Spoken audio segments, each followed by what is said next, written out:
Our fathers, Debra Brittenum is my father, and Ernest Withers were very close friends. Mr. Withers had 7 sons, and he determined that he would name his 7 sons for 7 of his friends that he thought would become important Memphians. And he named one of his sons Dedrick for our father. He photographed our family from the time I was 6 months old until 2001.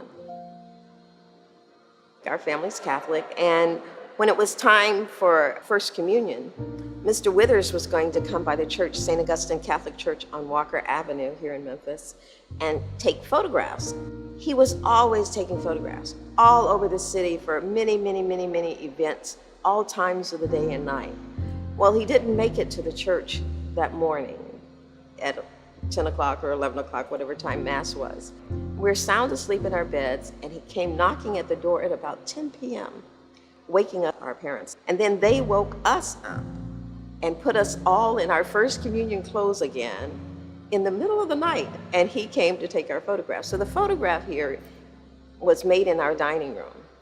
Our mother dressed me just like I was dressed early in the morning. I believe this photograph is the first photograph that Mr. Withers must have taken that night, because I'm clearly asleep in the photograph, and I certainly was never an angel. So I was not praying intently. They had taught us how to hold our hands, and I'm basically asleep standing on my feet. Because the photograph that he sold to our parents, I'm smiling broadly and looking like it's 10 a.m.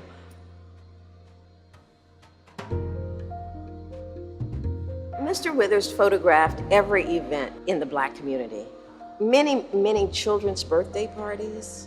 He photographed other events. There would be these tom-thumb weddings. I just know for our family, his work recorded all of the big moments. They're beautiful photographs, not just because they're us, but they're very interesting and artistic.